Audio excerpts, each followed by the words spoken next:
I'm Sarah Light, Agronomy Advisor with the University of California Cooperative Extension. I'm here today with Victor Briones from the Resource Conservation District in Colusa County. Hey everybody. Victor, thanks so much for being on our show today. Of course, thank you for having me. Today Victor's going to walk us through some of the in-field soil health assessments that he does with farmers in our area. Victor, what are you going to demonstrate today?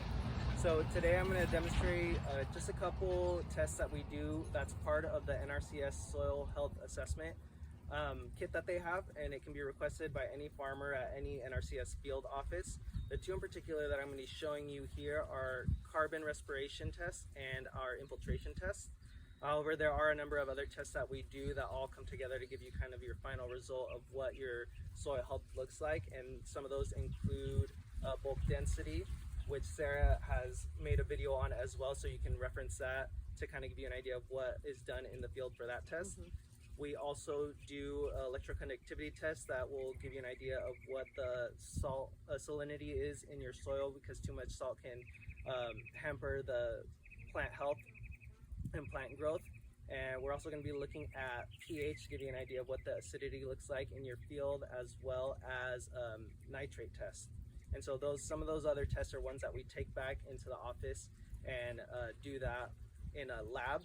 And so after that, then everything comes together, and then we get all the results together that will give you a whole idea of what the interactions are like in your soil and what your soil health is like. Great. So what's the first test we're going to do today? So first one we're going to be looking at is carbon respiration. Perfect. And so here what we have is a chamber or cylinder that we put into the soil here and covered to avoid other interactions from, or other carbon from the CO2 from the air, because we're going to be looking at CO2 in the soil. And so we keep this covered for 30 minutes before we perform the test itself. Once that's done, we come back and we put together a Drager tube with a syringe where we start pulling out that CO2 from the soil to give us an idea of what the interactions are like in your soil between the microbes in your soil. And so with this, we pull up until about 10 cc's for 5 15-second intervals.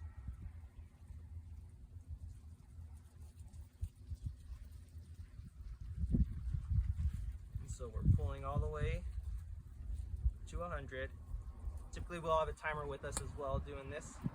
And on what's happening on the Drager tube is, as we pull, there's a different color coming up. It's going to be a purple color that's going to show us what the number is that we're going to take back, that we throw into an equation that will, along with the other results that we get from the other tests. So this tube is quantifying CO2 as it's coming through the tube. That's correct. Great. So we got 2 down there.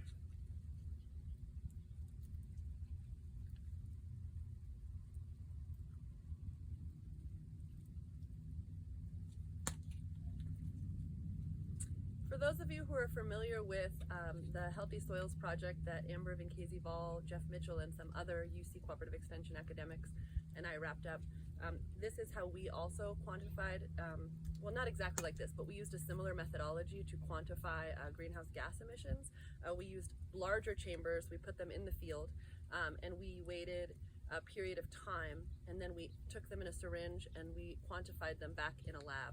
So this kind of way of capturing what the microbes are respiring is a really good indication of not only microbes, but any potential greenhouse gas emissions from agriculture.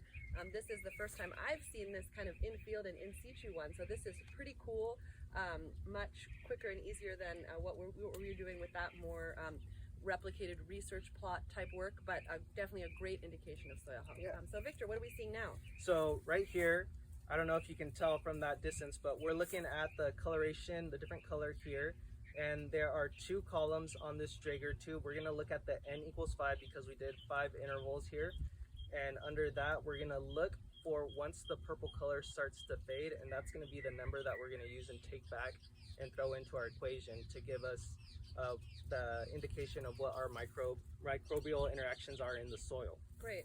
And so you're saying that this measurement is going together with some of the other assessments that you're doing, and then you're getting an overall soil health score. Correct, that is correct. Great. All right, so with that being said, that is our carbon respiration test done very quickly.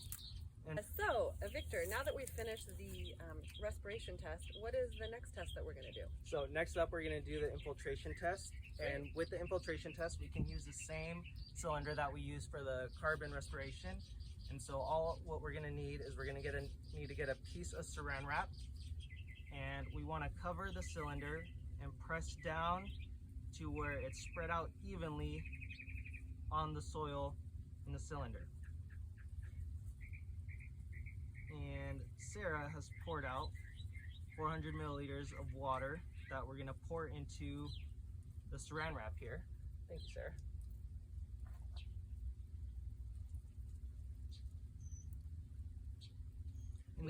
Sorry, go ahead. I was going to say, we use the saran wrap so that we know that the water is all beginning to infiltrate at the exact time that we're starting our timer.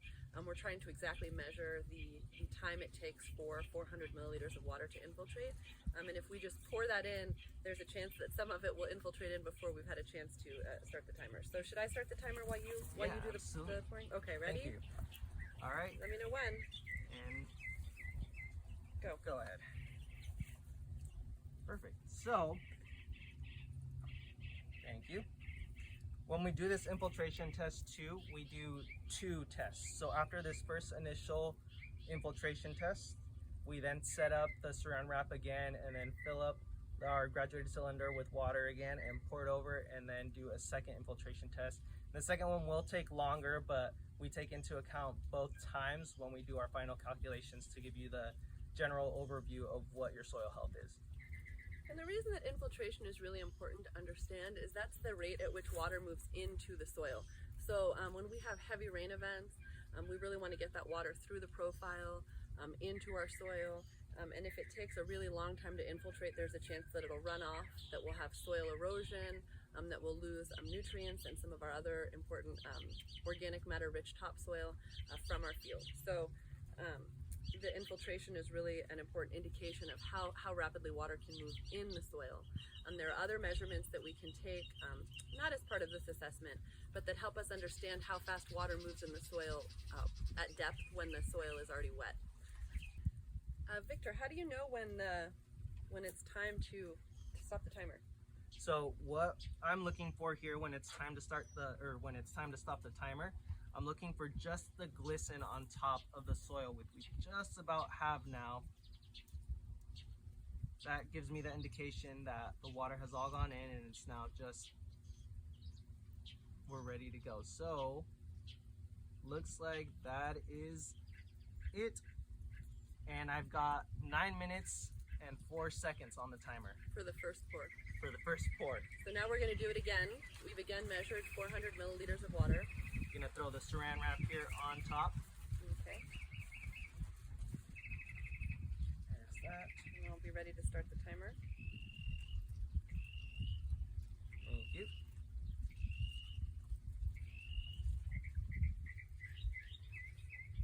I'm gonna reset it. And ready. Go ahead. Okay. So now we've started the second pour. Okay, so we took a little break. We're getting to the end of our second pour. Victor, how's it looking?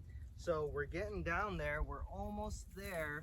Looks like we're just waiting on a little bit of water. We are at 34 minutes, almost 35. So 35 minutes for the second pour of water to infiltrate. And here we're coming down. Great. And that looks like it. So we are at 34 minutes and 56 seconds for the second infiltration pour. Great. So Victor, you're in the field, you do your measurements, you take the samples back to the lab, you do the other measurements that you mentioned earlier in the episode, and then what happens next? So next we take all the information, we input it into a data sheet that we have on Excel, and then that'll calculate out a number that will give you an idea or a general soil health condition that you'll be able to see for your field. Okay, great. So a grower will kind of know what their baseline is starting out and what opportunities they have for kind of improvement of soil health on their field. Yeah, that's exactly it. You'll be able to see what you can do to improve whatever needs improving in your soil. That's awesome. And so if a grower, for example, in our area or in another region who's tuning in, wanted to kind of get these measurements done on their farm, what do they do next? So what you'd want to do is contact your nearest NRCS field office and just let them know that you'd like to request a soil assessment be done in your field. They'll ask you just information about where it is, and so they can kind of see as well, ahead of time where it is that they're going and what other information that they need, and then they'll be able to schedule time to get out there and perform this test in your field. Great. Is it free? Yes, it is. It's free. Thank you. This has been another episode of the Soil Health Connection. See you next time. All right. Bye.